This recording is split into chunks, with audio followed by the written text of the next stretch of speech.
The Newsday continues here on One News Now. I'm Sean Yao. The National Grid Corporation of the Philippines is continuing to restore power transmission services in areas that were hit by Odette. In the Visayas, power is still totally out in Bohol, while 8 other provinces have been partially reconnected. Power transmission services in the provinces of Agusan and Surigao have also yet to be fully restored.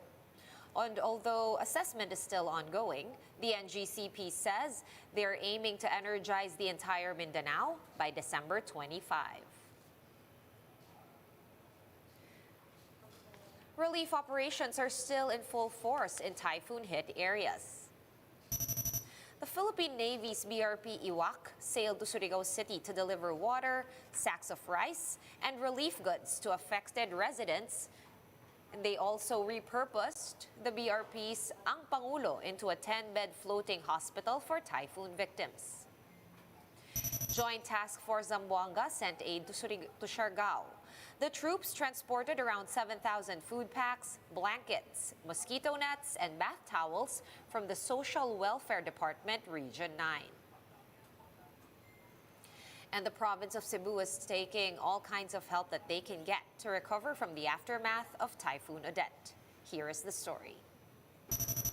Roofs stripped off homes, walls peeled off establishments, and trees, including mangroves, uprooted. These are what our team witnessed when we joined the aerial survey conducted by Team Pacquiao over Cebu on Sunday. Prior to this inspection, help in the form of more than 31 metric tons of relief goods from the presidential has already arrived in the province. Team Pacquiao also vowed to provide generator sets in areas that have lost power supply. Devastating ang dami tayo nakitang walang mga bahay na walang bubong, maraming din yung mga bahay na wala na at sana matulungan kaagad natin ng immediate na tulong dahil alam naman natin magpapasko. Here in Lapu-Lapu City, residents flocked to City Hall just to charge their gadgets in the city government's gensets. The LGU says that although they can still make use of what little resources they have, the city is going to need more help very, very soon. We give them relief good, but it's not enough. It's not enough. No, our resources are very limited in terms of the relief goods. So we ask the national government through DSWD if they can send us food packs to help our people. On Saturday, Manila Mayor Isko Moreno surprised Cebu City residents with cash aid, vitamins for seniors and children, and even supplies of molnupiravir, which is being used as treatment for those with COVID-19. Tayo mga Pilipino, at the end of the day, ang magkaiba lang naman sa atin, dialect eh. But we have to help each other. Cebu City says it wholeheartedly accepts any form of help for its residents, but they have a plea for those who do offer assistance. Kaya yung tulong, sinasabi ko, huwag nyo i-diretso sa City Hall. No. Kasi pag diretso mo sa City Hall, ano mangyayari? Pupunta pa doon. So, kung relief at your doorstep, hindi yung relief, received by City Hall, keep by City Hall, baka mangyayari, nawawala, whatever, mayroon pang accountability. Ang worst, hindi nabibigay, nararatin lang.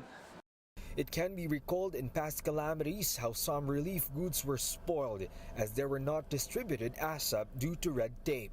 Sangguniang Panglungsod has realigned 1 billion pesos in funds for the province's recovery. But really, the problem here, as well as in other places that sustained damage from the typhoon, is it's so hard to make a call or even just send messages. Even President Duterte and Vice President Leni Robredo experience for themselves how tough telco signals were in the places affected by Typhoon Odette.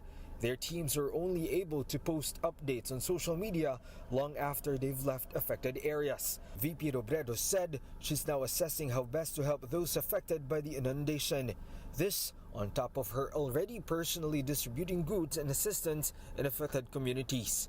President Duterte, on the other hand, issued orders to quickly bring back power and communication signals in the affected areas. We're going to pause for a quick break, but we will be back with more stories after that. Stay with us here on One News.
You're still watching One News Now. I'm Sean Yao.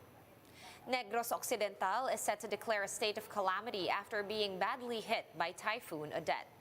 Joining us over the phone is Zefard Caelian, head of the Provincial Disaster Risk Reduction and Management Office. Good afternoon, Zef. Zef, how is the situation today in Negros Occidental? Are communication lines and electricity back?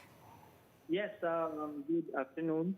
And for Negros Occidental, we have some areas that are now partially powered, and some of our communication lines are now, even if it is unstable, at least we have a line that we can call right now.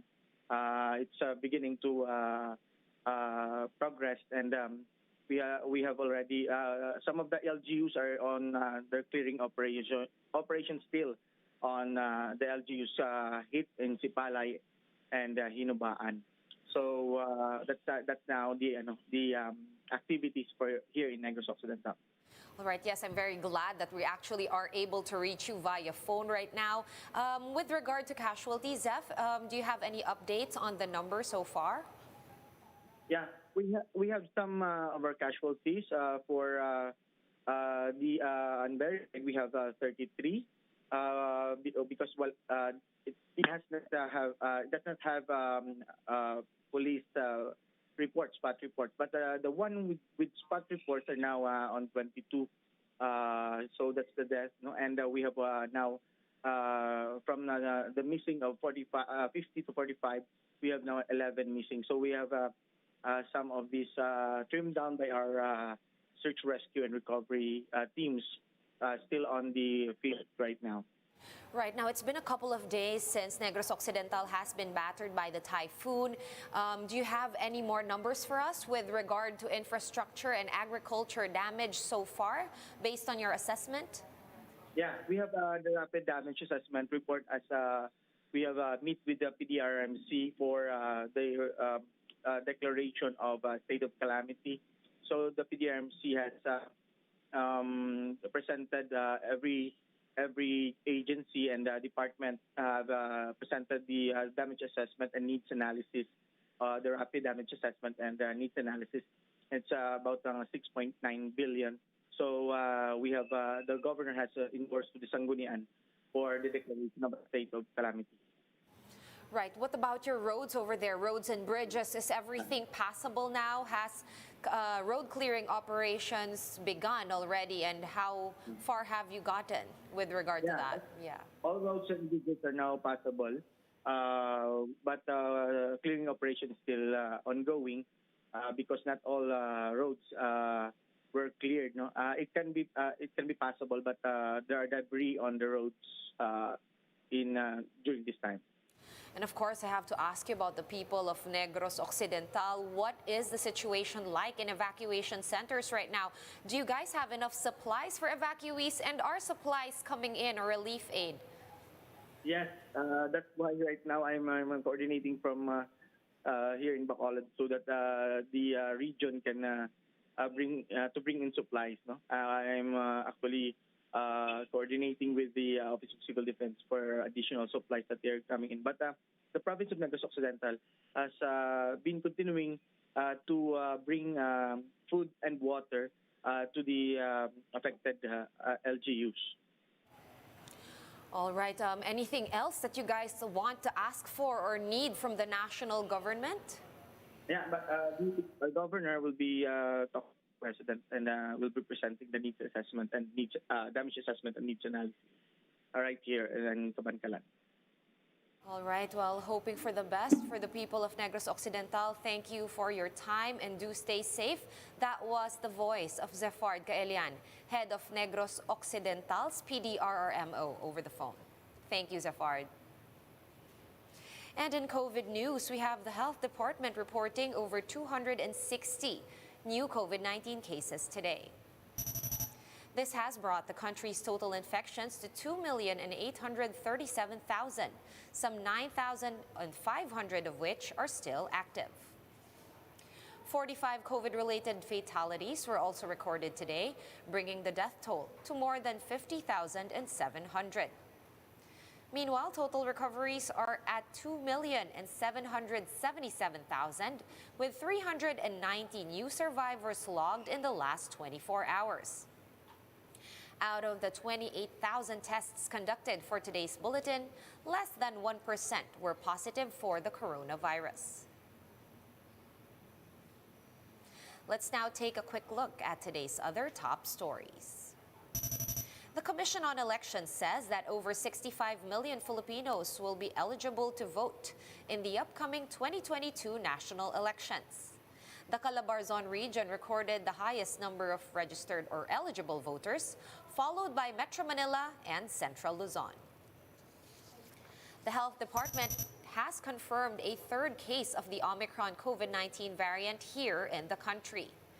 The third patient is a 36-year-old returning Filipino from Qatar who arrived at the Mactan Airport on November 28. The DOH says the patient already tested negative for COVID-19 over the weekend. And Pope Francis is offering prayers to Filipinos affected by Typhoon Odette. The pontiff said on Twitter that he prayed for the intercession of the Santo Niño to bring consolation and hope to families affected by the typhoon. For more updates, visit News 5, The Philippine Star, and Business World online. Visit our website, onenews.ph, for more in-depth analysis. You can also catch One News on the Signal Play app. Register for a free account at www.signalplay.com and stream One News live anytime, anywhere.